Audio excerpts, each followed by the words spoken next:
ꯑꯍꯥꯟꯕ ꯃꯛꯇꯗ ꯆꯦꯅꯦꯜ ꯑꯁꯤꯒꯤ ꯃꯥꯏꯀꯩꯗꯒꯤ ꯃꯌꯥꯝꯕꯨ ꯇꯔꯥꯝꯅ ꯑꯣꯛꯆꯕꯒ ꯂꯣꯏꯅꯅ ꯏꯀꯣꯛꯅꯅ ꯈꯨꯔꯨꯝꯖꯔꯤ꯫ ꯉꯁꯤꯁꯨ ꯃꯍꯧꯁꯥꯒꯨꯝꯅ ꯌꯥꯝꯅ ꯅꯨꯡꯉꯥꯏꯔꯕ ꯋꯥꯔꯤ ꯑꯃ ꯃꯌꯥꯝꯒꯤꯗꯃꯛꯇ ꯈꯨꯗꯣꯜ ꯇꯝꯅꯅꯕ ꯄꯨꯗꯨꯅ ꯂꯥꯛꯆꯔꯤ꯫ ꯋꯥꯔꯤ ꯑꯁꯤꯒꯤ ꯃꯃꯤꯡꯅ ꯏꯅꯦ ꯈꯝꯕꯤ ꯑꯉꯥꯎꯕꯤ꯫ ꯋꯥꯔꯤ ꯑꯁꯤꯕꯨ ꯈꯨꯠ ꯊꯥꯕꯤꯔꯛꯄꯅ ꯔꯣꯁꯤꯇꯥ ꯍꯨꯏꯗ꯭ꯔꯣꯝ꯫ ꯑꯗꯨꯗꯤ ꯃꯌꯥꯝ ꯋꯥꯔꯤ ꯑꯁꯤ ꯄꯥꯊꯣꯛꯆꯔꯛꯂꯒꯦ꯫ ꯋꯥꯔꯤ ꯑꯁꯤ ꯄꯥꯊꯣꯛꯆꯕ ꯃꯇꯝꯗ ꯁꯣꯏꯈꯤꯕ ꯂꯥꯟꯈꯤꯕ ꯌꯥꯎꯔꯛꯂꯕꯁꯨ ꯃꯌꯥꯝꯅ ꯉꯥꯛꯄꯤꯌꯨ ꯍꯥꯏꯅ ꯍꯥꯏꯖꯔꯤ꯫ ꯈꯨꯜ ꯑꯃꯗ ꯈꯝꯕꯤ ꯀꯧꯕꯤ ꯂꯩꯁꯥꯕꯤ ꯑꯔꯤꯕꯤ ꯑꯃ ꯂꯩꯔꯝꯃꯤ꯫ ꯈꯝꯕꯤ ꯃꯅꯥꯎꯅꯨꯄꯥ ꯑꯃꯒ ꯃꯃꯥꯒ ꯃꯈꯣꯏ ꯑꯍꯨꯝ ꯈꯛꯇ ꯂꯩꯖꯔꯝꯃꯤ꯫ ꯅꯣꯡꯃꯒꯤ ꯅꯨꯃꯤꯠ ꯑꯃꯗꯅꯤ ꯆꯪꯈꯣꯟꯕꯒꯤ ꯃꯃꯥ ꯃꯦꯝꯆꯥꯅ "ꯏꯕꯨꯡꯉꯣ, ꯅꯪꯕꯨ ꯍꯧꯒꯠꯂꯣꯅꯦ꯫ ꯍꯧꯖꯤꯛ ꯐꯥꯎꯕ ꯀꯩꯗꯧꯔꯒꯦ? ꯅꯨꯃꯤꯠꯅ ꯑꯍꯥ ꯋꯥꯇꯣꯟ ꯌꯧꯔꯁꯤ ꯐꯥꯎꯕ." ꯆꯪꯈꯣꯟꯕꯅ "ꯑꯩꯈꯣꯏ ꯃꯥꯁꯤꯅꯅꯦ ꯑꯁꯨꯛ ꯀꯟꯅ ꯑꯌꯨꯛꯁꯤꯗ ꯏꯁꯧ ꯂꯥꯡꯂꯤꯁꯤꯕꯨ ꯀꯅꯥꯒ ꯊꯦꯡꯅꯔꯛꯂꯒꯦ?" ꯑꯁꯤ ꯍꯥꯏꯗꯨꯅ ꯃꯃꯤꯠꯇꯨ ꯃꯈꯨꯠ ꯑꯅꯤꯅ ꯅꯣꯏꯗꯨꯅ ꯍꯧꯒꯠꯂꯛꯂꯝꯃꯤ꯫ "ꯏꯕꯨꯡꯉꯣ, ꯅꯪꯁꯨꯅꯦ ꯌꯥꯍꯧꯗꯣ ꯈꯔ ꯉꯟꯅ ꯍꯧꯒꯠꯂꯣ꯫ ꯏꯃꯥ ꯏꯆꯥꯗ ꯂꯩꯕ ꯌꯨꯝꯁꯤꯗꯅꯦ ꯅꯪꯁꯨ ꯏꯃꯥꯒꯤ ꯃꯇꯦꯡ ꯈꯔꯗꯤ ꯄꯥꯡꯕ ꯌꯥꯕꯅꯦ." "ꯀꯩꯅꯣ ꯏꯃꯥ, ꯑꯩꯅ ꯉꯔꯥꯡ ꯅꯨꯡꯗꯥꯡ ꯂꯥꯏꯔꯤꯛ ꯈꯔ ꯊꯦꯡꯅ ꯄꯥꯕꯒꯤ ꯌꯥꯍꯧ ꯊꯦꯡꯕꯁꯤꯗ ꯏꯁꯧ ꯑꯣꯟꯊꯣꯛꯅ ꯂꯥꯡꯈ꯭ꯔꯦꯗ." "ꯃꯦꯝꯆꯥꯅ, ꯂꯥꯏꯔꯤꯛꯄꯨ ꯄꯥꯕ ꯑꯣꯏꯔꯗꯤꯅꯦ ꯐꯩꯅꯦ꯫ ꯏꯃꯥꯁꯨꯅꯦ ꯇꯥ ꯇꯣꯃꯥꯟ ꯈꯣꯏꯒꯤꯅꯦ ꯐꯥꯔꯝꯗ ꯉꯥ ꯁꯤꯠꯄꯗꯣ ꯆꯠꯂꯨꯒꯗꯕꯅꯦ꯫ ꯉꯥꯗꯨ ꯌꯦꯟꯁꯦ ꯃꯆꯤꯟꯖꯥꯛ ꯐꯖꯅ ꯊꯥꯔꯝꯃꯨ." ꯇꯟꯖꯥꯗꯨꯗ ꯈꯝꯕꯤ ꯁꯥꯏꯀꯜꯗ ꯁꯪꯒꯣꯝ ꯍꯥꯞꯄ ꯆꯐꯨ ꯑꯃ ꯁꯥꯏꯀꯜꯒꯤ ꯃꯃꯥꯡꯗ ꯌꯥꯟꯗꯨꯅ ꯁꯪꯒꯣꯝ ꯌꯣꯟꯕ ꯂꯥꯛꯑꯝꯃꯤ꯫ ꯆꯪꯈꯣꯜꯕꯅ "ꯏꯆꯦ ꯈꯝꯕꯤ, ꯀꯩꯅꯣ ꯉꯁꯤꯗꯤ ꯊꯦꯡꯉꯩꯅ? ꯑꯩꯗꯤ ꯁꯪꯒꯣꯝ ꯌꯣꯟꯕ ꯂꯥꯛꯑꯔꯣꯏꯗ꯭ꯔꯥ ꯈꯜꯂꯨꯔꯦ." ꯈꯝꯕꯤꯅ "ꯑꯩꯁꯨꯅꯤ ꯆꯪꯈꯣꯜꯕ, ꯉꯟꯅ ꯁꯪꯒꯣꯝꯁꯤ ꯌꯣꯟꯒꯦ ꯇꯧꯕꯅꯦ꯫ ꯑꯗꯨꯗ ꯑꯩꯈꯣꯏꯒꯤ ꯁꯟꯕꯤꯗꯣ ꯁꯪꯒꯣꯝ ꯁꯨꯝꯕ ꯂꯣꯏꯔꯀꯥꯟꯗꯅꯦ ꯃꯈꯣꯡꯅ ꯀꯥꯎꯔꯛꯇꯅ ꯁꯪꯒꯣꯝꯁꯤꯡꯗꯣ ꯃꯌꯥꯝ ꯍꯩꯗꯣꯛꯈ꯭ꯔꯦ." "ꯍꯩꯃꯥ ꯈꯝꯕꯤꯌꯥ, ꯑꯗꯨꯗꯤ ꯅꯪꯒꯤ ꯁꯪꯒꯣꯝ ꯂꯧꯕ ꯃꯤꯈꯩꯗꯨꯗꯤ ꯁꯪꯒꯣꯝ ꯀꯣꯟꯅꯔꯤꯕ꯭ꯔꯥ ꯉꯁꯤꯗꯤ?" "ꯅꯦ, ꯀꯣꯟꯅꯗ꯭ꯔꯦ ꯃꯈꯣꯏ ꯑꯇꯩꯗꯤ꯫ ꯑꯗꯣ ꯆꯪꯈꯣꯟꯕꯒꯤ ꯊꯛꯅꯅꯕ ꯊꯤꯜꯂꯛꯏꯅꯤꯁꯦ, ꯂꯧꯁꯤꯜꯂꯣꯏꯅꯦ." ꯃꯦꯝꯆꯥꯅ "ꯃꯈꯣꯏ ꯑꯇꯩ ꯁꯥꯎꯔꯝꯃꯅꯤꯗꯣ꯫ ꯅꯪꯉꯣꯟꯗ ꯑꯩꯈꯣꯏꯒꯤꯗꯤ ꯉꯁꯤ ꯄꯤꯗ꯭ꯔꯕꯁꯨ ꯃꯈꯣꯏ ꯑꯇꯩꯒꯤ ꯑꯣꯏꯅ ꯄꯤꯒꯦꯗꯤꯅꯦ." ꯈꯝꯕꯤꯅ "ꯏꯅꯦ, ꯃꯈꯣꯏ ꯑꯇꯩꯒꯤꯗꯤ ꯁꯥꯎꯅꯤꯡꯈꯩ ꯁꯥꯎꯁꯅꯨꯗ꯫ ꯏꯅꯥꯎꯅꯨꯄꯥ ꯆꯪꯈꯣꯜꯕꯒꯤꯗꯤꯅꯦ ꯃꯆꯦ ꯑꯩꯅꯅꯦ ꯈꯥꯛꯂꯒ ꯅꯨꯡꯇꯤꯒꯤ ꯄꯤꯅꯤꯗ." ꯍꯥꯏꯁꯨ ꯍꯥꯏꯕꯅꯤ ꯂꯩꯀꯥꯏ ꯃꯁꯦꯜ ꯑꯣꯏꯅꯔꯕꯁꯨ ꯈꯝꯕꯤꯗ ꯆꯪꯈꯣꯜꯕꯕꯨ ꯍꯦꯛ ꯄꯣꯛꯃꯤꯟꯅꯕ ꯃꯅꯥꯎꯅꯨꯄꯥ ꯑꯃꯒꯨꯝꯅ ꯈꯟꯖꯩ꯫ ꯆꯪꯈꯣꯜꯕꯅꯁꯨ ꯈꯝꯕꯤꯕꯨ ꯄꯣꯛꯃꯤꯟꯅꯕ ꯃꯆꯦ ꯑꯣꯏꯅ ꯈꯟꯖꯩ꯫ ꯆꯪꯈꯣꯜꯕꯅ "ꯏꯆꯦ ꯈꯝꯕꯤ, ꯍꯣꯔꯦꯟꯗꯤ ꯁꯤꯡ ꯌꯥꯟꯕ ꯆꯠꯄꯗ ꯑꯩ ꯌꯥꯎꯔꯔꯣꯏ꯫ ꯁ꯭ꯀꯨꯜꯒꯤ ꯑꯦꯛꯖꯥꯝ ꯀꯨꯏꯗ꯭ꯔꯦꯕ." "ꯑꯦꯛꯖꯥꯝ ꯀꯨꯏꯗ꯭ꯔꯦꯕ ꯅꯪꯒꯤ? ꯍꯣꯏꯗ, ꯌꯥꯎꯔꯅꯨ꯫ ꯁꯦ ꯁꯪꯒꯣꯝꯁꯦ ꯊꯛꯂꯒꯅꯦ ꯂꯥꯏꯔꯤꯛꯇꯣ ꯀꯟꯅ ꯄꯥꯗꯨꯅꯅꯦ ꯍꯌꯦꯡꯋꯥꯏ ꯑꯐꯕ ꯃꯤ ꯑꯃ ꯑꯣꯏꯅꯅꯕ ꯍꯣꯠꯅꯒꯗꯕꯅꯤ꯫ ꯑꯗꯣ ꯑꯩꯁꯨ ꯆꯠꯂꯒꯦ, ꯌꯨꯝꯗ ꯊꯕꯛ ꯃꯌꯥꯝ ꯑꯃ ꯂꯩꯍꯧꯔꯤ꯫ ꯑꯩ ꯆꯠꯂꯒꯦꯅꯦ." ꯑꯁꯤ ꯍꯥꯏꯗꯨꯅ ꯁꯥꯏꯀꯜ ꯑꯗꯨ ꯊꯧꯗꯨꯅ ꯆꯠꯈꯤꯔꯝꯃꯤ꯫ ꯃꯦꯝꯆꯥꯅ "ꯍꯥꯏ, ꯅꯤꯡꯊꯤꯖꯅ ꯆꯠꯂꯨꯀꯣ, ꯁꯣꯛ ꯂꯥꯛꯀꯅꯤ ꯑꯃꯨꯛ."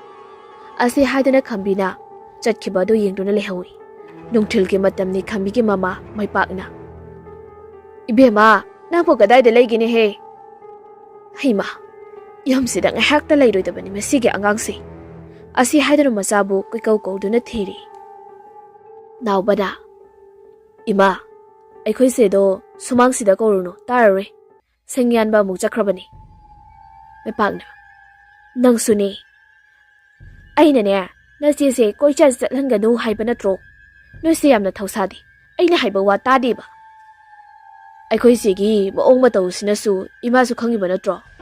ꯑꯩꯁꯨ ꯑꯗꯨꯝ ꯁꯦꯟꯅꯗꯨꯅ ꯂꯩꯕꯗꯤ ꯉꯝꯗꯦ." "ꯌꯥꯔꯦ, ꯅꯪꯁꯨ ꯌꯨꯝꯗꯒꯤꯅꯦ ꯆꯠꯊꯣꯛꯂꯒꯅꯨ꯫ ꯑꯩꯅꯦ ꯅꯆꯦꯗꯣ ꯑꯁ꯭ꯋꯥꯏꯐꯥꯎꯗ ꯌꯦꯡꯂꯨꯒꯦ." ꯑꯁꯤ ꯍꯥꯏꯗꯨꯅ ꯃꯆꯥꯅꯨꯄꯤ ꯊꯤꯕ ꯆꯠꯂꯝꯃꯤ꯫ ꯁꯣꯝꯗꯅ ꯈꯨꯜꯒꯤ ꯂꯝꯄꯥꯛ ꯃꯌꯥꯗ ꯍꯧꯔꯤꯕ ꯍꯩꯅꯤꯡ ꯄꯥꯝꯕꯤ ꯑꯗꯨꯗ ꯀꯥꯗꯨꯅ ꯈꯝꯕꯤ ꯍꯩꯅꯤꯡ ꯍꯦꯛꯇꯨꯅ ꯆꯥꯔꯒ ꯂꯩꯔꯝꯃꯤ꯫ ꯍꯩꯅꯤꯡ ꯃꯈꯣꯡ ꯑꯗꯨꯗ ꯈꯨꯜ ꯑꯗꯨꯒꯤ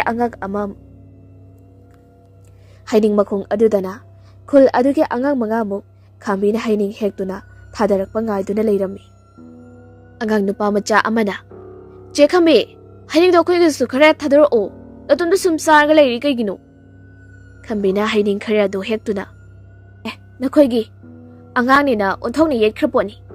ꯑꯁꯤ ꯍꯥꯏꯗꯨꯅ ꯍꯩꯅꯤꯡꯗꯣ ꯑꯃꯨꯛ ꯂꯪꯊꯔꯛꯏ꯫ ꯑꯗꯨꯒ ꯑꯃꯨꯛ ꯍꯦꯛꯇꯨꯅ ꯆꯥꯔꯝꯃꯤ ꯃꯍꯥꯛꯅ꯫ ꯃꯩꯄꯥꯛꯅ ꯂꯝꯄꯥꯛꯂꯣꯝꯗ ꯃꯆꯥꯅꯨꯄꯤ ꯊꯤꯕ ꯂꯥꯛꯄ ꯃꯇꯝꯗ ꯎꯔꯤ꯫ ꯃꯆꯥꯅꯨꯄꯤꯅ ꯍꯩꯅꯤꯡ ꯄꯥꯝꯕꯤ ꯑꯗꯨꯗ ꯇꯣꯡꯗꯨꯅ ꯂꯩꯔꯝꯕꯗꯣ꯫ ꯃꯩꯄꯥꯛꯅ ꯃꯗꯨ ꯎꯕꯗ "ꯍꯩꯃꯥ, ꯑꯩꯗꯤ ꯂꯣꯏꯔꯦꯗꯅ, Ibema, lao.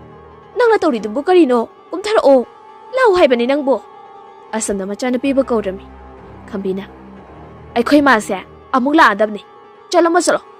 Ai ngahak tane lehraga lake. Haining pambi se tong yam nungai khangabo. Mai pak pi masado pakhatna. Mangedana. Aidi la omi. Se kumtharo haibani nangbo. Pasidini, masi laifamne haiba.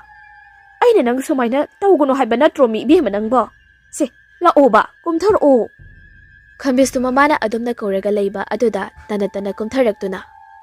Aikhoi ma se onthona yekraboni. Mina nungaina haining jare kansida. Ingraboni. Hai, lau, yumda sasi. Asi haiduna machanupigi makut ado paiduna chinglami.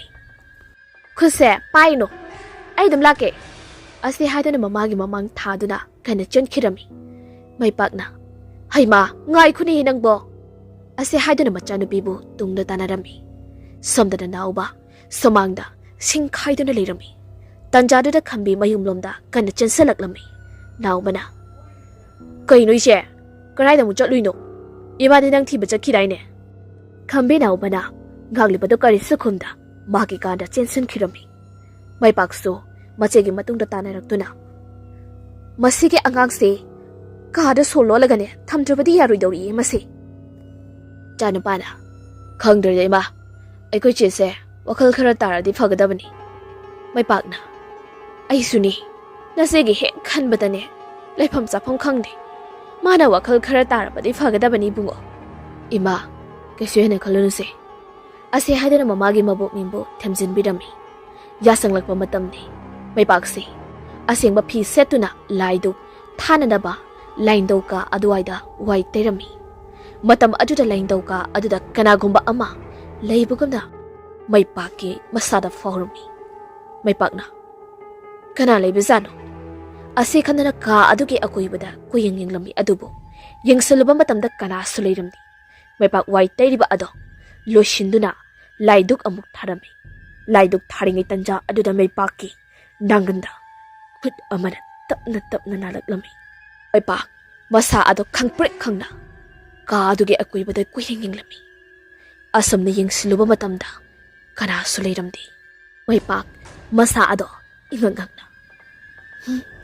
Karino ngasigi matawsiba. Ase khanduna masada angakpa khara phaurami. Somdana numidangi thenglakaba matamda amaiba tompok phemu setuna kambida mairat langduna yunggi akoibaduda saithoklami. Amaiba tompok imungda amuk changlaktuna magi laitin khoirambagi pochai thamliba ka aduda sangduna upu paksidagi mallaba lairik ama laukhoklami.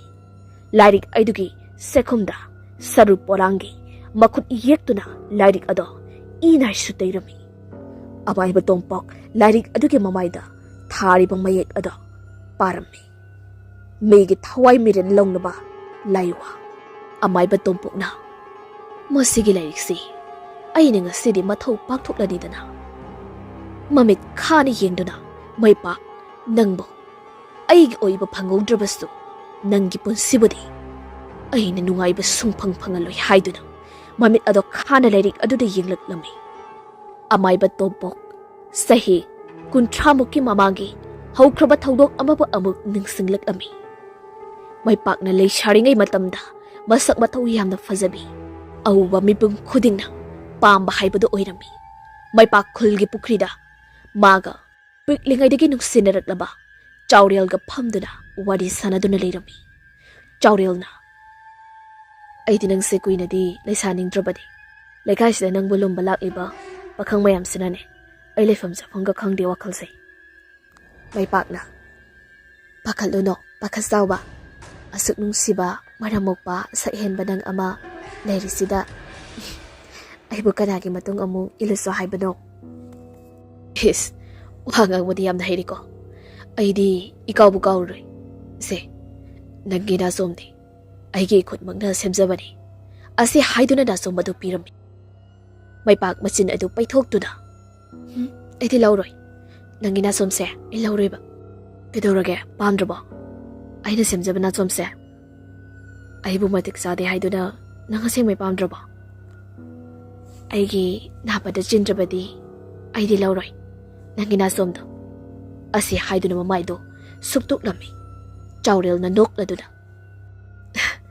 ai di wakal silang tek na duna pamdraba haina khaluri asi haidu na chom ado mai paki napadu thetpi rami tanjadu da tompok na asik pada na khoi anidi wari sik thanaram li boy asi haidu na haidak lami chaurel ga mai pakado adum na haidak pa aduda kanaro haidu na tunglom da onthok tu na yinglambi adum ni yingthok lo ba matam da tompok ka mamana ba kharaga lep tu na lirambi tompok na mai pa nang di sida kaidaw liba ibani gi lohong na da ba ahal masena haina duna leire masigi chaurel haiba lamja chara sigo unaguna haiba na troida mai pak na ta tompo nakhoi mung sel pai re haiduna aigi ma pangbibo pangthana na ba sel gi lang thak ibada ai di lohong ba song ngamai tompok na kori usita ba sardana nang ba aina farga pudana leikai asida kanana kari haiba ngam dawrige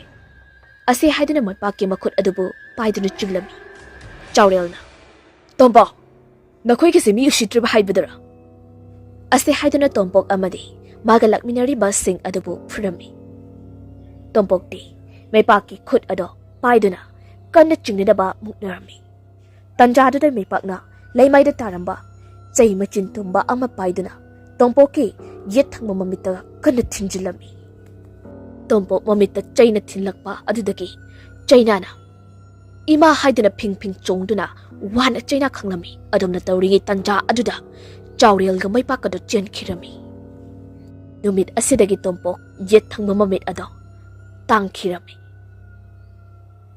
asawana thalaba tompok na mai pak ki punsibo nungaiba phangaloi khanduna chaurel ga mai pak ka yimpalaba matungda tompok amaibagi sinpham ase tamduna laitin thajinduna chaurel gi thawai belorami asita sunatana mai pak ki imang manung butumna hatuna laman khomba pamlami asamna tompok haukraba thodok sing ajubo ningsingduna mai pak nangi na cha amade nangsu soidana hatkani aigi imit pangliba ase nangnani nangsu khangani asi haiduna akhaba minok ama noklam dungthilgi matamni changkhulba mamangi ingkhol sambal khaduna lerami tanjadu da khambi nobab ani konduna makhoi thongalomda momon noktuna changal ibadu changkhonbada urami khambina sangkhonba lao nobab chasi aina heklelini nangdi nobai amna pamjabaduda changkholbana ije khambia phanadum fareda nuksanaga sabasida aidi saninglaga dum leiramabani chalo thamorok kane thangsuri ga puthoro melaga saseba hoise ase haiduna changkholbadu thumorok thang puthoroktuna pirami khambi sundabab ado khaiduna changkholbaga makhoi ani metuna punha chaminarami changkhonmana ije khambia nang sul hongadana nasungna manaba singdi macha phobu sauna khre khambi mamo noktuna aidine yamba loida aikhoi kholse yamna nungsi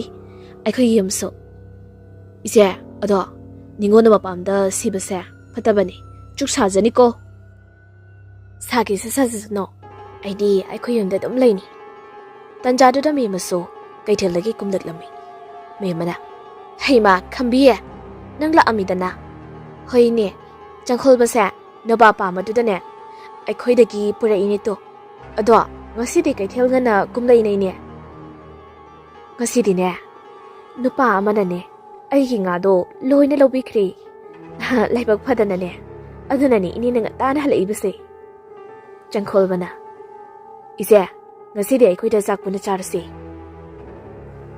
changkholba ise ko da charagi ai mana muthiram ma tari ai chatlagi ase haiduna kan chenduna chatkirami me mana onthok na mangaw thikreda khambi se ase haiduna khambina chatkibado yengduna lehawi numidangi matamni maipa yumjai ka aduda phiron thuptuna leirami tanjadu da masanapi ka da murum sonduda me khara wari sanabagi makhollo da taraklami maipakna karino ne ibema nangna wari sari sibu kanano ꯑꯩꯅ ꯆꯥꯛ ꯊꯣꯡꯉꯣ ꯍꯥꯏꯔꯒ ꯀꯩꯗꯧꯔꯕꯖꯥꯠꯅꯣꯅꯦ ꯃꯁꯤꯕꯣ ꯑꯁꯤ ꯈꯟꯗꯨꯅ ꯃꯆꯥꯅꯨꯄꯤꯒꯤ ꯀꯥꯗ ꯆꯪꯗꯨꯅ ꯌꯦꯡꯂꯝꯃꯤ ꯑꯗꯣꯝꯅ ꯆꯪꯗꯨꯅ ꯌꯦꯡꯂꯨꯕ ꯃꯇꯝꯗ ꯃꯆꯥꯅꯨꯄꯤꯒꯤ ꯀꯥꯗ ꯀꯅꯥꯁꯨ ꯂꯩꯔꯝꯗꯦ ꯃꯩꯄꯥꯛ ꯉꯛꯅ ꯀꯩꯅꯣꯅꯦꯍꯦ ꯑꯩꯅ ꯍꯧꯖꯤꯛꯇ ꯇꯥꯈ꯭ꯔꯤꯗꯨꯕꯨ ꯏꯆꯥꯅꯨꯄꯤꯒꯤ ꯀꯥꯗꯒꯤ ꯅꯠꯇ꯭ꯔꯅꯤ ꯑꯁꯤ ꯍꯥꯏꯅ ꯃꯍꯥꯛ ꯋꯥꯈꯜꯗꯨ ꯈꯜꯂꯝꯃꯤ ꯇꯟꯖꯥ ꯑꯗꯨꯗ ꯆꯥꯛꯁꯪꯂꯣꯝꯗꯒꯤ ꯏꯃꯥ ꯍꯥꯏꯗꯨꯅ ꯀꯟꯅ ꯂꯥꯎꯔꯛꯂꯝꯃꯤ ꯃꯩꯄꯥꯛ ꯄꯥꯈꯠꯅ ꯆꯥꯛꯁꯪꯂꯣꯝꯗ ꯆꯪꯁꯤꯟꯗꯨꯅ ꯌꯦꯡꯂꯝꯃꯤ ꯑꯗꯣꯝꯅ ꯌꯦꯡꯂꯨꯕ ꯃꯇꯝꯗ ꯈꯝꯕꯤ ꯊꯥꯡ ꯁꯣꯔꯤ ꯄꯥꯏꯗꯨꯅ ꯑꯉꯥꯎꯕꯤ ꯑꯃꯒꯨꯝꯅ ꯃꯈꯣꯏ ꯌꯨꯝꯒꯤ ꯍꯧꯗꯣꯡ ꯑꯗꯨꯗ ꯍꯟꯖꯤꯟ ꯍꯟꯖꯤꯟ ꯊꯤꯟꯗꯨꯅ ꯍꯧꯗꯣꯡ ꯑꯗꯣ ꯍꯥꯠꯇꯣꯛꯇꯨꯅ ꯂꯩꯔꯝꯃꯤ ꯃꯩꯄꯥꯛ ꯃꯆꯥꯅ ꯇꯧꯔꯝꯂꯤꯕ ꯃꯇꯧ ꯑꯗꯨꯗ ꯄꯥꯈꯠꯅ ꯏꯕꯨꯡꯉꯣ ꯑꯃꯨꯛꯇ ꯂꯥꯛꯑꯣ ꯅꯆꯦꯁꯤ ꯀꯔꯤꯅꯣꯃ ꯇꯧꯈ꯭ꯔꯦ ꯑꯁꯤ ꯍꯥꯏꯗꯨꯅ ꯃꯆꯥꯅꯨꯄꯥꯕꯨ ꯀꯧꯊꯣꯛꯂꯝꯃꯤ ꯅꯥꯎꯕꯁꯨ ꯃꯃꯥꯅ ꯀꯟꯅ ꯂꯥꯎꯔꯤꯕꯗꯨ ꯇꯥꯔꯗꯨꯅ ꯆꯥꯛꯁꯪꯂꯣꯝꯗ ꯆꯦꯟꯁꯤꯜꯂꯛꯇꯨꯅ ꯌꯦꯡꯂꯨꯕ ꯃꯇꯝꯗ ꯎꯔꯤ ꯃꯆꯦꯅ ꯂꯩꯔꯝꯂꯤꯕ ꯃꯇꯧ ꯑꯗꯣ ꯅꯥꯎꯕ ꯄꯥꯈꯠꯅ ꯏꯆꯦ ꯀꯩꯅꯣ ꯅꯪꯅ ꯇꯧꯔꯤꯗꯨꯕꯣ ꯁꯦ ꯊꯥꯗꯣꯛꯑꯣ ꯑꯁꯤ ꯍꯥꯏꯗꯨꯅ ꯃꯆꯦꯒꯤ ꯃꯈꯨꯠ ꯑꯗꯨꯕꯨ ꯐꯥꯔꯝꯃꯤ ꯈꯝꯕꯤ ꯃꯁꯥꯗꯣ ꯋꯥꯈꯜ ꯇꯥꯗꯕ ꯑꯃꯒꯨꯝꯅ ꯇꯨꯃꯤꯟꯅ ꯂꯩꯈꯤꯔꯝꯃꯤ ꯃꯩꯄꯥꯛꯅ ꯏꯕꯦꯝꯃ ꯅꯪꯕꯨ ꯀꯩꯗꯧꯔꯕꯒꯦ ꯁꯦ ꯑꯃꯨꯛꯇ ꯍꯧꯒꯠꯂꯣ ꯑꯁꯤ ꯍꯥꯏꯗꯨꯅ ꯃꯁꯥꯗꯣ ꯅꯣꯝꯗꯨꯅ ꯋꯥꯈꯜ ꯇꯥꯔꯛꯅꯕ ꯇꯧꯔꯝꯃꯤ ꯅꯥꯎꯕꯅ ꯏꯃꯥ ꯀꯩꯁꯨ ꯇꯧꯔꯨꯁꯤ ꯏꯆꯦꯁꯦ ꯃꯥꯒꯤ ꯀꯥꯗ ꯉꯥꯏꯍꯥꯛꯇ ꯄꯣꯊꯥꯍꯟꯁꯤ ꯃꯁꯥꯁꯤ ꯋꯥꯔꯝꯃꯅꯤ ꯑꯁꯤ ꯍꯥꯏꯗꯨꯅ ꯃꯆꯦ ꯈꯝꯕꯤꯕꯨ ꯃꯥꯒꯤ ꯀꯥꯗ ꯄꯨꯁꯤꯟꯕꯤꯗꯨꯅ ꯄꯣꯊꯥꯍꯜꯂꯝꯃꯤ ꯁꯣꯝꯗꯅ ꯑꯃꯥꯏꯕ ꯇꯣꯝꯄꯣꯛ ꯃꯥꯒꯤ ꯇꯣꯉꯥꯟꯅ ꯊꯝꯂꯤꯕ ꯂꯥꯏ ꯇꯤꯟꯒꯤ ꯂꯥꯏꯔꯤꯛ ꯊꯝꯕ ꯀꯥ ꯑꯗꯨꯗ ꯊꯣꯡ ꯑꯗꯨ ꯂꯣꯟꯁꯤꯟꯗꯨꯅ ꯃꯃꯤꯠ ꯑꯗꯨ ꯆꯖꯠ ꯎꯏꯁꯤꯟꯗꯨꯅ ꯃꯤꯒꯤ ꯊꯋꯥꯏ ꯁꯠꯄ ꯍꯥꯏꯕ ꯂꯥꯏꯔꯤꯛ ꯑꯗꯨꯗꯒꯤ ꯃꯍꯩ ꯃꯌꯥꯝ ꯑꯃ ꯁꯤꯖꯤꯟꯅꯗꯨꯅ ꯐꯠꯇ꯭ꯔꯕ ꯊꯋꯥꯏꯁꯤꯡꯕꯨ ꯀꯧꯔꯝꯃꯤ ꯃꯇꯝ ꯑꯗꯨꯗ ꯇꯣꯝꯄꯣꯛꯀꯤ ꯌꯨꯝꯒꯤ ꯑꯀꯣꯏꯕꯗꯣ ꯅꯣꯡ ꯈꯥꯛꯇꯨꯅ ꯑꯃꯨꯕ ꯃꯩꯈꯨ ꯃꯌꯥꯝ ꯑꯃ ꯀꯣꯏꯁꯤꯟꯗꯨꯅ ꯂꯣꯟꯗꯨꯅ ꯂꯩꯔꯤꯕ ꯊꯣꯡ ꯊꯣꯡꯅꯥꯎꯁꯤꯡ ꯑꯗꯨꯒꯤ ꯃꯇꯣꯝꯇ ꯍꯥꯡꯗꯣꯛꯆꯔꯛꯂꯝꯃꯤ ꯑꯃꯥꯏꯕ ꯇꯣꯝꯄꯣꯛ ꯃꯆꯤꯟꯗ ꯂꯥꯏꯔꯣꯟ ꯇꯤꯔꯣꯟ ꯁꯣꯟꯕꯁꯨ ꯂꯦꯞꯂꯝꯗꯦ ꯇꯟꯖꯥꯗꯨꯗ ꯃꯥꯒꯤ ꯃꯥꯡꯗ ꯃꯈꯣꯡ ꯂꯩꯃꯥꯏ ꯁꯣꯛꯇꯨꯅ ꯑꯉꯥꯡ ꯈꯔ ꯀꯣꯏꯆꯤꯟ ꯆꯤꯟꯗꯨꯅ ꯁꯥꯟꯅꯔꯛꯂꯝꯃꯤ ꯑꯃꯥꯏꯕ ꯇꯣꯝꯄꯣꯛꯅ ꯇꯧ ꯅꯈꯣꯏ ꯂꯣꯏꯅ ꯇꯧ ꯑꯩꯅ ꯉꯁꯤ ꯅꯈꯣꯏꯗ ꯄꯤꯔꯤꯕ ꯁꯤꯟꯊꯥꯁꯦ ꯍꯦꯛ ꯄꯥꯡꯊꯣꯛꯄ ꯉꯝꯕ ꯃꯇꯝꯗ ꯅꯈꯣꯏꯒꯤ ꯊꯋꯥꯏꯕꯨ ꯑꯩꯅ ꯃꯅꯤꯡ ꯇꯝꯍꯟꯒꯅꯤ ꯈꯪꯉꯨ ꯊꯋꯥꯏꯁꯤꯡ ꯑꯗꯨꯁꯨ ꯍꯣꯏ ꯍꯥꯏꯕꯒꯤ ꯃꯇꯥꯒꯨꯝꯅ ꯑꯀꯣꯏꯕ ꯑꯗꯨꯗ ꯐꯤꯡ ꯐꯤꯡ ꯆꯣꯡꯗꯨꯅ ꯊꯣꯡꯅꯥꯎꯔꯣꯝꯗ ꯄꯥꯏꯊꯣꯛꯈꯤꯔꯝꯃꯤ ꯑꯃꯥꯏꯕ ꯇꯣꯝꯄꯣꯛ ꯃꯃꯤꯠꯇꯨ ꯇꯞꯅ ꯄꯥꯡꯊꯣꯔꯛꯇꯨꯅ ꯃꯩꯄꯥ ꯈꯪꯂꯤꯗꯅ ꯍꯧꯖꯤꯛꯇꯤ ꯑꯩꯒꯤ ꯃꯤꯠꯄꯨ ꯁꯣꯏꯅꯍꯟꯈꯤꯕꯒꯤꯗꯃꯛ ꯑꯩꯅ ꯀꯩꯗꯧꯕ ꯉꯝꯒꯦ ꯍꯥꯏꯕꯗꯣ ꯅꯃꯤꯠ ꯊꯤꯠꯅ ꯌꯦꯡꯉꯨ ꯑꯁꯤ ꯍꯥꯏꯗꯨꯅ ꯃꯃꯤꯠ ꯑꯗꯣ ꯈꯥꯅ ꯌꯦꯡꯂꯛꯂꯝꯃꯤ ꯑꯍꯤꯡꯒꯤ ꯃꯇꯝꯅꯤ ꯈꯥꯝꯕꯤ ꯇꯨꯝꯂꯝꯕꯗꯒꯤ ꯃꯃꯤꯠ ꯑꯗꯣ ꯇꯞꯅ ꯄꯥꯡꯊꯣꯛꯂꯛꯂꯝꯃꯤ ꯃꯇꯝ ꯑꯗꯨꯗ ꯃꯥꯒꯤ ꯐꯃꯥꯡꯗ ꯀꯅꯥꯒꯨꯝꯕ ꯑꯃ ꯂꯦꯞꯇꯨꯅ ꯈꯝꯕꯤ ꯂꯥꯛꯑꯣ ꯃꯄꯥꯟꯗ ꯆꯠꯂꯁꯤ ꯍꯧꯒꯠꯂꯣ ꯍꯥꯏꯗꯨꯅ ꯍꯟꯖꯤꯟ ꯍꯟꯖꯤꯟꯅ ꯀꯧꯔꯛꯂꯝꯃꯤ ꯈꯝꯕꯤ ꯋꯥꯈꯜ ꯑꯃꯗ ꯐꯨꯛ ꯍꯧꯒꯠꯂꯝꯃꯤ ꯃꯇꯝ ꯑꯗꯨꯗ ꯃꯃꯤ ꯁꯥꯃꯤ ꯅꯨꯄꯤꯒꯤ ꯁꯕꯥꯜ ꯃꯥꯟꯕ ꯑꯃ ꯃꯥꯒꯤ ꯀꯥꯗꯒꯤ ꯆꯨꯝꯅ ꯊꯣꯔꯛꯈꯤꯔꯝꯃꯤ ꯈꯝꯕꯤꯁꯨ ꯋꯥꯈꯜ ꯑꯃꯗ ꯅꯨꯄꯤ ꯑꯗꯨꯒꯤ ꯃꯇꯨꯡ ꯏꯟꯅꯗꯨꯅ ꯂꯣꯟꯗꯨꯅ ꯂꯩꯔꯤꯕ ꯊꯣꯡ ꯑꯗꯨ ꯍꯥꯡꯗꯣꯛꯇꯨꯅ ꯃꯄꯥꯟꯂꯣꯝꯗ ꯊꯣꯛꯂꯛꯂꯝꯃꯤ ꯃꯇꯝ ꯑꯗꯨꯗ ꯁꯨꯃꯥꯡꯗ ꯅꯨꯄꯤ ꯑꯃ ꯂꯦꯞꯇꯨꯅ ꯂꯩꯔꯝꯃꯤ ꯂꯦꯞꯇꯨꯅ ꯂꯩꯔꯤꯕ ꯅꯨꯄꯤ ꯑꯗꯨꯅ ꯂꯥꯛꯑꯣ ꯑꯩꯒ ꯁꯥꯟꯅꯁꯤ ꯏꯇꯥ ꯂꯥꯛꯑꯣ ꯑꯁꯤ ꯍꯥꯏꯗꯨꯅ ꯃꯈꯨꯠ ꯑꯗꯨꯅ ꯈꯠ ꯈꯠꯇꯨꯅ ꯀꯧꯔꯛꯂꯝꯃꯤ ꯈꯝꯕꯤꯁꯨ ꯋꯥꯈꯜ ꯑꯃꯗ ꯅꯨꯄꯤ ꯑꯗꯨꯒꯤ ꯃꯇꯨꯡ ꯑꯗꯨꯃꯛ ꯏꯟꯅꯗꯨꯅ ꯊꯣꯡꯒꯥꯜꯂꯣꯝꯗ ꯊꯣꯛꯂꯛꯈꯤꯔꯝꯃꯤ ꯑꯍꯤꯡ ꯃꯇꯝ ꯑꯣꯏꯕꯅ ꯈꯝꯕꯤꯅ ꯆꯠꯂꯤꯕꯗꯣ ꯀꯅꯥꯁꯨ ꯈꯪꯂꯝꯗꯦ ꯁꯨꯝ ꯆꯠꯄꯅ ꯈꯝꯕꯤꯒꯤ ꯃꯥꯡꯗ ꯆꯠꯂꯤꯕ ꯅꯨꯄꯤ ꯑꯗꯨꯅ ꯂꯝꯄꯥꯛ ꯃꯌꯥꯗ ꯍꯧꯔꯤꯕ ꯍꯩꯅꯤꯡ ꯄꯥꯝꯕꯤ ꯑꯗꯨꯒꯤ ꯃꯈꯣꯡꯗ ꯂꯦꯞꯇꯨꯅ ꯅꯨꯄꯤ ꯑꯗꯨꯕꯨ ꯈꯝꯕꯤꯅ ꯍꯩꯅꯤꯡ ꯄꯥꯝꯕꯤ ꯃꯊꯛꯇ ꯀꯥꯈꯠꯂꯛꯂꯝꯃꯤ ꯈꯝꯕꯤꯁꯨ ꯍꯩꯅꯤꯡ ꯄꯥꯝꯕꯤ ꯑꯗꯨꯗ ꯀꯥꯗꯨꯅ ꯁꯒꯣꯏ ꯁꯥꯗꯨꯅ ꯋꯥꯈꯜ ꯑꯃꯗ ꯇꯥꯎꯗꯨꯅ ꯂꯩꯔꯝꯃꯤ ꯁꯣꯝꯗꯅ ꯃꯩꯄꯥꯛ ꯅꯤꯡꯒꯥꯏꯗꯅ ꯇꯨꯝꯗꯨꯅ ꯂꯩꯔꯝꯃꯤ ꯃꯇꯝ ꯃꯩꯄꯥꯛꯀꯤ ꯃꯪꯂꯥꯟꯗ ꯑꯃꯃ ꯃꯔꯛ ꯑꯃꯗ ꯅꯨꯄꯥ ꯑꯃꯒꯤ ꯈꯣꯟꯖꯦꯜꯗ ꯃꯩꯄꯥꯛ ꯍꯥꯏꯅ ꯀꯧꯔꯛꯂꯝꯃꯤ ꯃꯩꯄꯥꯛ ꯑꯃꯃ ꯃꯔꯛ ꯑꯗꯨꯗ ꯀꯧꯔꯛꯂꯤꯕ ꯈꯣꯟꯖꯦꯜ ꯑꯗꯨꯒꯤ ꯃꯥꯏꯀꯩꯗ ꯌꯦꯡꯂꯛꯂꯝꯃꯤ ꯃꯇꯝ ꯑꯗꯨꯗ ꯎꯔꯤ ꯂꯩꯈꯤꯗ꯭ꯔꯕ ꯃꯄꯨꯔꯣꯏꯕ ꯆꯥꯎꯔꯦꯜꯅ ꯑꯉꯧꯕ ꯐꯤꯖꯣꯜ ꯁꯦꯠꯇꯨꯅ ꯂꯦꯞꯇꯨꯅ ꯂꯩꯔꯝꯂꯤꯕ ꯑꯗꯣ ꯃꯩꯄꯥꯛꯅ ꯃꯈꯣꯏ ꯃꯄꯥ ꯅꯪꯅ ꯁꯤꯗ ꯂꯩꯔꯤꯕꯁꯤꯕꯨ ꯀꯩꯒꯤꯅꯣ ꯂꯥꯛꯑꯣ ꯌꯨꯝꯗ ꯆꯪꯁꯤ ꯅꯆꯥꯁꯤꯡꯒ ꯎꯅꯔꯨ ꯂꯥꯛꯂꯣ ꯆꯥꯎꯔꯦꯜꯅ ꯅꯨꯄꯤ ꯑꯩ ꯏꯃꯨꯡꯗ ꯆꯪꯕ ꯌꯥꯔꯔꯣꯏ ꯅꯪ ꯅꯆꯥꯅꯨꯄꯥꯒ ꯅꯨꯡꯉꯥꯏꯅ ꯂꯩꯔꯛꯎꯀꯣ ꯃꯇꯝ ꯑꯗꯨꯗ ꯆꯥꯎꯔꯦꯜꯒꯤ ꯃꯅꯥꯛꯇ ꯈꯝꯕꯤꯁꯨ ꯂꯦꯞꯇꯨꯅ ꯃꯃꯤꯠꯇ ꯃꯄꯤ ꯆꯤꯡꯊꯗꯨꯅ ꯃꯃꯥꯗ ꯃꯨꯟꯗ ꯌꯦꯡꯗꯨꯅ ꯂꯩꯔꯝꯃꯤ ꯃꯩꯄꯥꯛꯅ ꯏꯕꯦꯝꯃ ꯀꯩꯅꯣ ꯅꯄꯥꯒ ꯅꯈꯣꯏ ꯑꯅꯤꯅ ꯂꯦꯞꯇꯨꯅ ꯂꯩꯔꯤꯗꯨꯕꯣ Lao, imong da sang na sila oy sa. Chaurel da. Mama, nang nachanapa ga nungay ni leira uko. Ay ko'y chatlagi. Asi haiduna ama mamarag ajuda sat kirami. Ibema, nako'y napana sa karaydan ho. Nako'y nasali da bukaraydan ho. Ngay kuwo. Asi haiduna kap to na laurami. Matam ajuda naw ba na. Ima, hagulo si. Asi haiduna pakat na hauduk to na lirami. May bakso, pakat na may kap tulog lami. Naw ba? Kap to na. Ima, ay ko'y siya do. Asi haiduna, haidok pa di ngamda. Kap to na lirami. May pa, macha nupa ki mataw aduda chingnaraduna. Ibunga, nasi kay dawrage. Si, hayo, pakata na hayo, nasi kay dawrage. Ima, kulgilapakta. Ahining makongda. Isido, sido na lirami. Asi haiduda, nawakap to na tamlami. May pakpakat na. Ha, kari hay ba? Kaya ba no? Asi haida na puk hagot na. Imagi bema.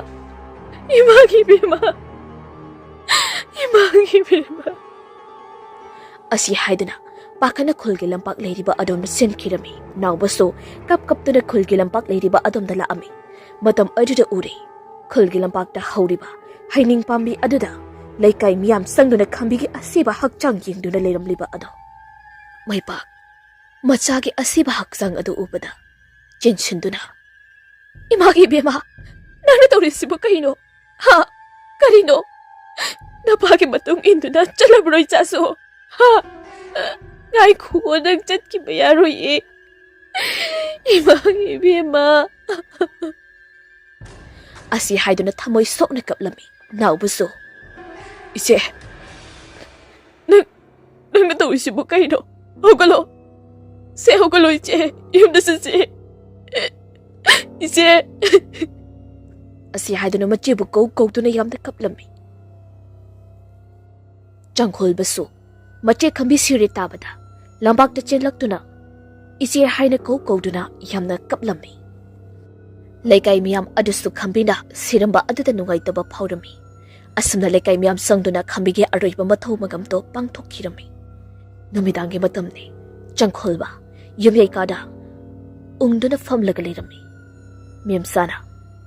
Ibunga, nang buchak si khar chasilu ne. Ay sundi na si Khambi do, iham na nungay ti. Adu ba kay doro ni. Sat kiba madi sat kreda na. Ishor na mabu ne. Asam na tam na panani.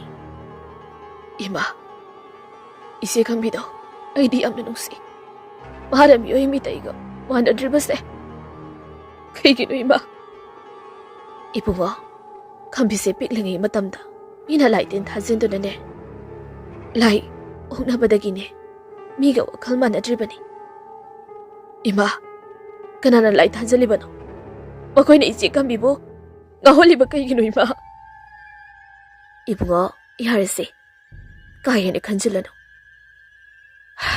Kautupa sune tamgadabani. Lao, sakse khara chasil lao. Asi haiduna machagi mabuk ning bu temsin birami. Ahingi matam ni, may pak machabu ning singdo na tumtabadi yada. Mapi sintado na lirami. Tanjado da thonggalom da kanagumba amada. Uyan bagi makol ama, haurap na tarik lami. May pak ngag na. Karinon he, hausipo uya libasiba. Ahiyo kaldanare. Asi kando na, makol ado muna tarami. Matam ado na makoy gigana karomda. Singkay do na kanagumba amada hanggat handa chat bagi makol amuk tarik lami. Ay nga si tari ba makol si Bukarino. Asi kando na masada akiba paurik lami. Matam aduda. Sumaglumda. Nubi amagi konjal na hit na kapagi makol amuk tarik lami. May pak masado pakat na. Paizam na masapom ba kumsindo na. Nongan ba wana nga ido na lirami. Samda na ahingi matam aduda. Amay ba tumpok kulgi. Mangledi ba adom dala ami. Ahingi matam uy ba na. Lamida miyoy kana susat lamdi. Amay ba tompok makudda. CHAPHU amabu paido na samlak pa na. Lampak mayagi. Haining pambi hauri ba. Manak ado yo silak lami. Matam ado na may kayo di kangda. Nubi amana hik na kapagi. Makol amat tarik lami. Amay ba tompok so. Masana. Kangjarami. Kablak iba konjal asi. taibang miyoy ba nati haibasu. Amay ba tombok masada akiba karisto pauda magi chatpam thokpa manglay ba adomda adumak laami. Matam aduda magi tungda miyoy khara wari sanaduna chatpagi mataw gumna tawriklami. Amay ba tombok tawriklibasing ado karisto thausada manglay ba manak ado yoksilakpa matamda uri. Mangi mi lawfam adugi akoybada amuba pareng zagoi saduna koina chattuna leiriba ado amay ba tombok na machinda mahi khara sonduna akoiba aduda chaithuklami. Aduna mahi solabaso amuba pareng ikoi koina zagoi saduna chattuna adumak leirami. Amay ba tombok na hais sidi maong amani kari matawna masidi hais asi haiduna laymay da tariba laybak khara paikharak-tuna machinda layron tiron kaya ama sonduna chaithuklami. Adamna hek tawbaga haujikta mangi marakta jagoi saramba laymusing ado mangkhirami. Amay ba tompok mangmaya aduda changsindana khambi potloi khibagi mai thakhibagi utsing ado mana purakliba chaphu aduda haplammi. Matam aduda maikaidi khangda aikoiba aduda akibagi khonjala nupi amana kaptuna lauruklami. Amay ba tompok masada akiba karisu phauda ud hapa chaphu ado konduda soroklomda laktuna khul asida leiriba miyoi singi thongalda utsing ado chaithoklami. Amay ba tompok da ahing asir tawriba phatraba thabak ase khul ase khunja singnadi khangjaba natti. Mathangi numitni mema ayok ngana haugatuna imungi thabak ingkhang tawrami. Ibunga nangbu hawgalo chakhum ising amata leitre maningi pokridagine ising khara solo la imani ngasi dine thabak khara yamiko. Changkhol basu hoi ma sorage iso onthokna langning khara bodi eusida ase haiduna bartil ama paiduna maningi pukri adomda ising sokpa chatlami. Changkhol ba ising sokluraga changlakpa matamda ngorang tompok na thonggalda chaithoklama utsing ado makhongna netuna imunglom changlaklami. Changkhol badi ut netuna imungda pusalakle haiba masana khangjaba nati. Nungthilgi matamni changkhol ba magi kada lairik paduna leirami. Adumna leiringai matam aduda saksanglomda kanagumba amana potchei langkhaibagi makhol ado tariklami. Changkhol badi makhoigi haudongna kolik ado inthari boy khanduna as akhoigine arang bise magi karanse amu horadamni leirumunang khangniba asi haiduna chaksanglomda laami. Chaksangda leiriba adomda laktuna yenglami. Adamna yengluba matamda haujikta kolik langkhaibagi makhol takiba ado kolik potchei sing ado machilengda karisu tawda mafam chana leirami. Changkhol ba ingagakna korinone aina haujida tariba makhol singduba aibo khalarane. Tanjaduda makhoi yumjai ka leiriba adomda angang khara kochin chindura sthanabaki khongji makhol amasu tariklami. Changkhol ba masado ngakna khongji makhol tarakliba yumjai ka adomda laktuna yenglami. Adomna yengluba matamda mapi thongdaba angang khara mami sami kochin chinduna sanaribado khi noktuna lai dau ka leiriba adomda chinsen khirami. Changkhol ba ngakna khanano asida lainda kwada changsen khrisina haujida changsen khriba angang singa do leibra haiduna yenglami. Adomna yengluba matamda kanasu leiramdi. Changkhol ba masado ngakna aina haujida ukriba singa do bukarino miru lairo ase khanur masada angakpa kaya ama phaurami. Yasanglapa matamni memsa kaitheldagi makhoi nupi khadaga kaitheldagi halaklami lambida. Lembi kaubi nupi amana khangdre tawrise ngasidi posune isesidi matam sisu thengkhirene tawrise. Ahal amana amo aidi ngasi numidangi ne thongna da baching sune walaklibani sa singdo haiduna leiramani. Mema khangdre daine laira bai khoise karamba numit thabadabu nungaiba haibado erekadoribano. Asamna wari sanaduna lakpana makhoina mathang mayum yauraktuna leina haurami. Binaga memaga makhoi ani khakta mayum yungnaba laami. Binasu thongal mapado yauraklami. Ise mema nangbu yum yaugadaba khara suwali isa sing tawragane aswaipau thinbigi yaranida isiene adum chatkragi kaisu yamna sangbasu natrabasibo nang dum changhoro chango phare adudi nang sune yum yongno bazakro aisule horage ko Ase haidana mayum lomda changkhirami. Mema mayum yawnanaba matamda sumlaami. Matamsu thengjilakpana. Lambi sorokta miyoi kanasu chatnaramdi. Mema matomda lambi aduda satlami.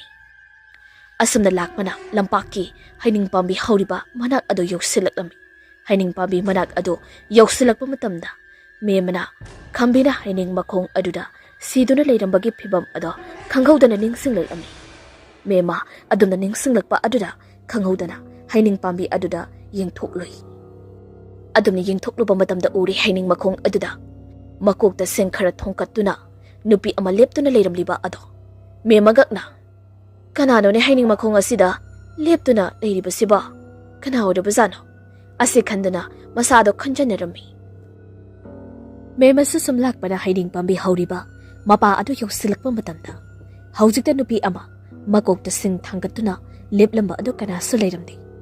Memagakna karino ni aiba haujikta sida leplamliba adu kanano khandana laammi. Matam aduda magi mangda kanagumba khara lambi aduda parengna makhut samnaduna chatlibada urami. Memadi mi oiraboy khanduna ngasai makai kiramba ado kharadi farami. Samlakpana mema makhigi leirak changfam adu yorakpa matamda ngasai magi mangda makhut samnaduna chatlamba amuba ado leiramdri. Korino ne hojikta aigi mangda chatlamba miyoi singdubo karaida leikragi. Ase haidana masada akiba phaurakami.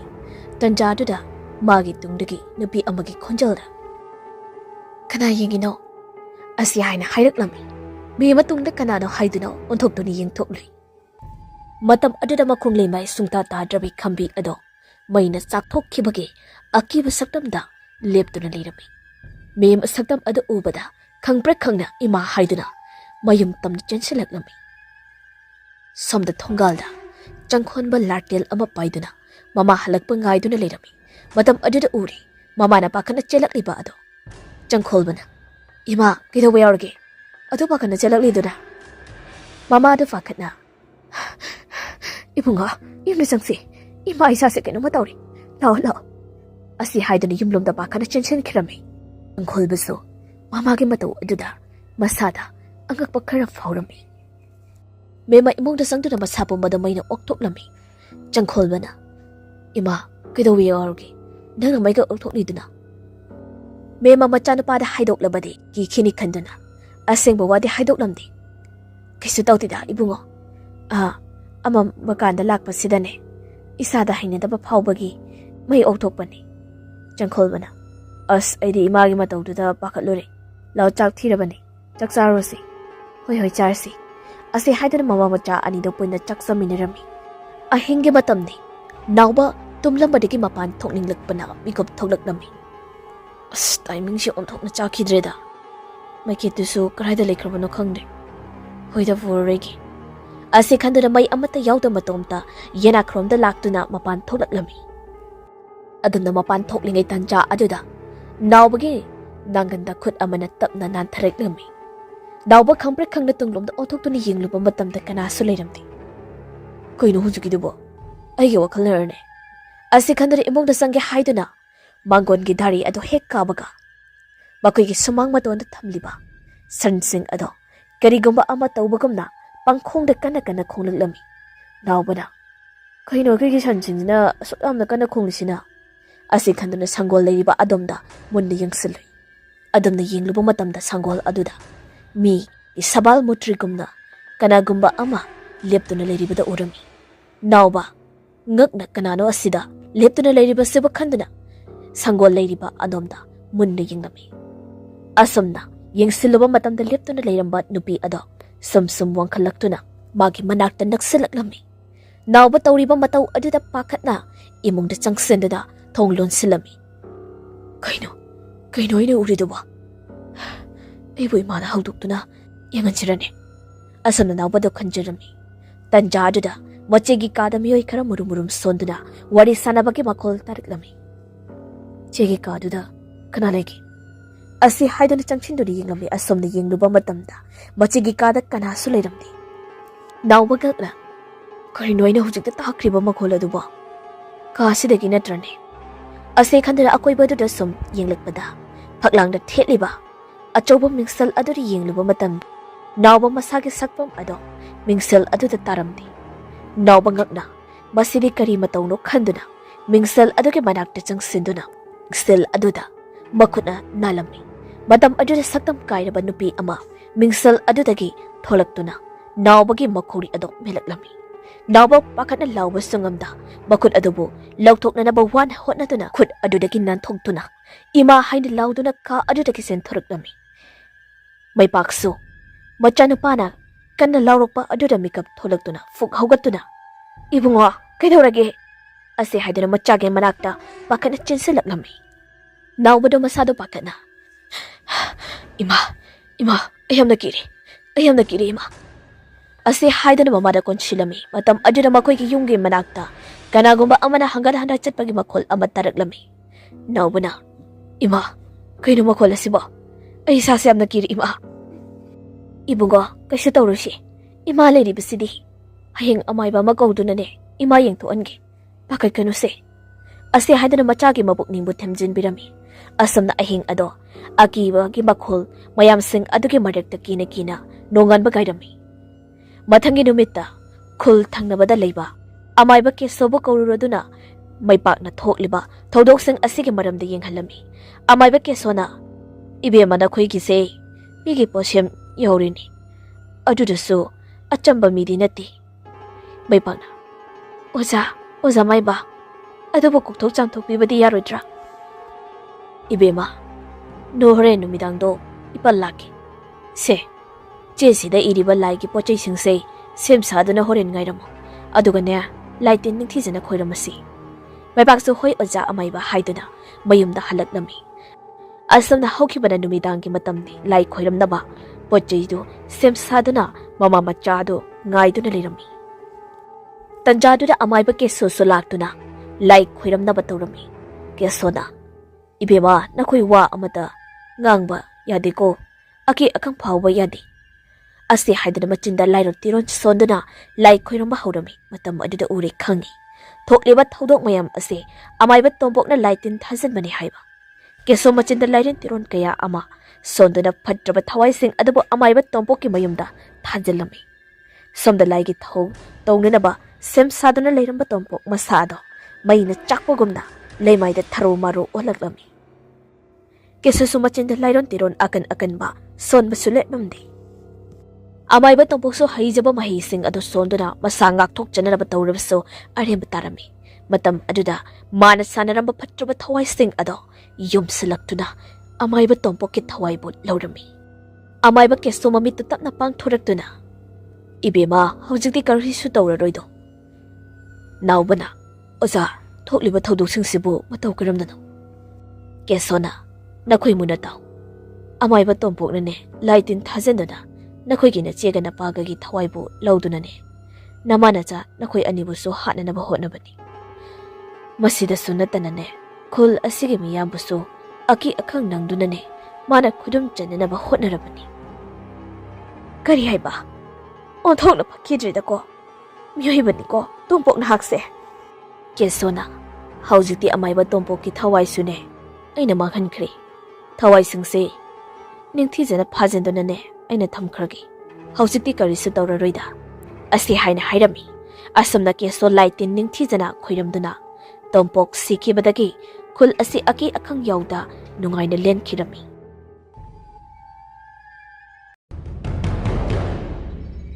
matang asida wari ase loijari wari ase pathok jaba matamda soikiba lankiba yaurubusu mayam nangakpiyu haina ikoknona haijari